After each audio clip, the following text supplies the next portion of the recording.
ప్రస్తుతం మనం దిల్సుఖ్ నగర్లో ఉన్న శ్రీ సమ్మక్క సారక్క జ్యోతిషాలయంలో ఉన్నాం. ఇక్కడ ఎలాంటి సమస్యలున్నా, ప్రేమ సమస్యలు, పెళ్లి సమస్యలు, సంతాన సమస్యలు, ఎలాంటి సమస్యలున్నా మనకి చెప్పడానికి మనతో పాటు ఉన్నారు ప్రముఖ జ్యోతిష్య పండితుడు కోయదర శ్రీనివాసరాజు గారు. మరి గురుగారితో మాట్లాడి అనేక సందేహాలను తెలుసుకుందాం. నమస్కారం గురుగారు. ఓం నమ శివాయ, ఓం నమ శివాయ. జై కొండదేవత అమ్మవారు పరబ్రహ్మ పరమాత్మ నమః జగతుర్తి పరయ బ్రహ్మ హరిహరాయ శ్రీ గుణాత్మమే సర్వకవతిగామి దర్శ దర్శ దత్తాతిర నమసంతిని సిద్ధి కురు కురు కురు కురు కురు స్వహ. ఓం నమ శివాయ. చెప్పు తల్లి. గురుగారు, ఈ వారంలో కన్య రాశి వారికి ఎలా ఉండబోతుంది? వాళ్ళు ఎలాంటి జాగ్రత్తలు తీసుకోవాలి గురుగారు? ఈ కన్య రాశి వాళ్ళకి యోగం, నక్షత్రము, స్థానబలము, యోగ బలము, పూజ బలం, దాని వలన 6 గ్రహ శక్తులని ఘోషిస్తున్నాయి.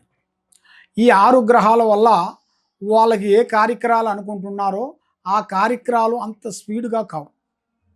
కాబట్టి వాళ్ళకి కొంత స్లోగా వెళ్ళే సిచ్యువేషన్లు కొన్ని కనబడుతున్నాయి. కాబట్టి వాళ్ళు ఏ చేయాలనుకున్నా, ఎటు పోవాలనుకున్నా కూడా పెద్దవాళ్ళ ఆశీర్వాదం చాలా ఇంపార్టెంట్. ఈ కన్యరాశి వాళ్ళకి మెయిన్గా మనకి అన్నీ తెలుసులు అనేట్టుగా కొంతమంది ఆలోచిస్తుంటారు.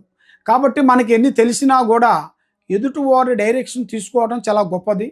కాబట్టి మనకి ఎన్ని తెలిసినా కూడా భగవంతుడి మీద మనం భారం వేసి వెళ్ళాలి. యత్నము ప్రయత్నము అన్నాడు. తొక్కితే రాయి, మొక్కితే దేవుడు. నమ్మకంతోనే ఏదైనా అవుతుంది, కానీ నమ్మకం లేనిది ఏదీ కాదు.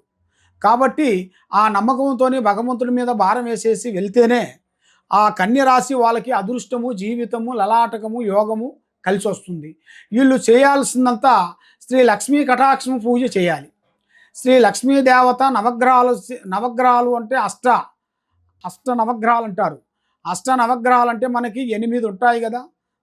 ఆ నవగ్రహాలు టెంపుల్కి వెళ్ళి ఆ అమ్మవారు దర్శనం చేసుకొని ఆ లక్ష్మీదేవి దర్శనం చేసుకుంటే ఆ అష్టలక్ష్మి అంటే ఒకటి గృహలక్ష్మి, సంతానలక్ష్మి, ధాన్యలక్ష్మి, యోగలక్ష్మి, కుటుంబలక్ష్మి, అలాగ మనకి 8 ఉంటాయి. ఆ 8 లక్ష్ములను మనం పూజించి ప్రార్థన చేసిన వెడల మీకు మంచి భవిష్యత్తు, మంచి ఆలోచన, మంచి విధానము, పెద్ద పెద్ద కార్యక్రమాలు, పెద్ద పెద్ద పనులు మీరు తప్పకుండా పూర్తి చేయగలుగుతారు. తప్పకుండా ఈ అమ్మవారిని మీరు పూజించండి. మీకు ఆ లక్ష్మీదేవత మీకు వనకూడుతుంది. మీరు అనుకున్న పనులు జయప్రదం అవుతాయి. మీరు విదేశాల ప్రయాణాలు కానీ, ఆరోగ్య విశేషాలు కానీ, అన్నదమ్ముల సమస్యలు కానీ, భార్యాభర్తల సమస్యలు కానీ, ఎలాంటి సమస్యలు ఉన్నా కూడా మీకు ప్రశాంతం అనేది మీకు కలుగుతుంది, జయప్రదం అనేది కలుగుతుంది. చూసారు కదండి, గురువుగారు చెప్పింది తప్పకుండా ఫాలో అవ్వండి. మీకు ఎలాంటి సందేహాలున్నా, ఎలాంటి సమస్యలున్నా ఇక్కడ ముఖం చూసే జాతకం చెప్తారంట. మరి కింద స్క్రోల్ అవుతున్న నెంబర్కి కాల్ చేయండి, గురువుగారిని సంప్రదించండి. Thank you.